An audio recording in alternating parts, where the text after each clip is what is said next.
Software ఇంజనీర్లు కూడా సంస్కృతంలోనే మాట్లాడుకునే ఊరు మన ఇండియాలో ఉందని మీకు తెలుసా?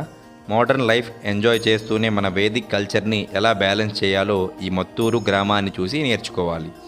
ఈరోజు మనం ఒక మ్యాజికల్ విలేజ్ గురించి మాట్లాడుకుందాం. అది కర్ణాటకలోని మత్తూరు. అక్కడ స్పెషాలిటీ ఏంటంటే ఐటీ ప్రొఫెషన్ నుంచి చిన్న పిల్లల వరకు అందరు సంస్కృతంలోనే మాట్లాడుకుంటారు. చాలామందికి ఒక అపోహ ఉంటుంది, వేదాలు సంస్కృతం అంటే పాతకాలం అని, ప్రోగ్రెస్కి అడ్డని.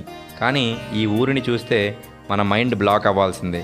అక్కడ ఫాస్ట్ ఇంటర్నెట్ ఉంది, అందరి చేతుల్లో స్మార్ట్ ఫోన్స్ ఉన్నాయి, సాఫ్ట్వేర్ ఇంజనీర్లు ఉన్నారు. కానీ వాళ్ళ లైఫ్ స్టైల్ మాత్రం పక్కా వేదిక్. అసలు వాళ్ళు ఎందుకు ఇలా ఉన్నారో తెలుసా? సంస్కృతం అనేది కేవలం ఒక భాష కాదు, అది ఒక మెంటల్ ఎక్సర్సైజ్. రీసెర్చ్ ప్రకారం సంస్కృతం మాట్లాడడం వల్ల బ్రెయిన్ ఫోకస్ మరియు మెమరీ పవర్ విపరీతంగా పెరుగుతాయి. అందుకే ఈ చిన్న ఊరు నుంచి దేశానికి వందల మంది ప్రొఫెసర్లు, వరల్డ్ క్లాస్ సైంటిస్టులు వెళ్ళారు. ఈ ఊరిలో మరో ఇంట్రెస్టింగ్ విషయం ఏంటంటే అక్కడ హోటల్స్ లాంటివి ఏమీ ఉండవు. ఎవరైనా కొత్త వాళ్ళు వస్తే అతిథి దేవో భవ అని పిలిచి మరీ తమ ఇంట్లోనే ఆశ్రయం ఇస్తారు. అంటే టెక్నాలజీ పెరిగిన వాళ్లకు హ్యూమన్ వాల్యూస్ మాత్రం తగ్గలేదు. ఇక పాయింట్కి వస్తే మత్తూరు గ్రామం మనకి నేర్పించే పెద్ద లెసన్ ఏంటంటే బ్యాలెన్స్.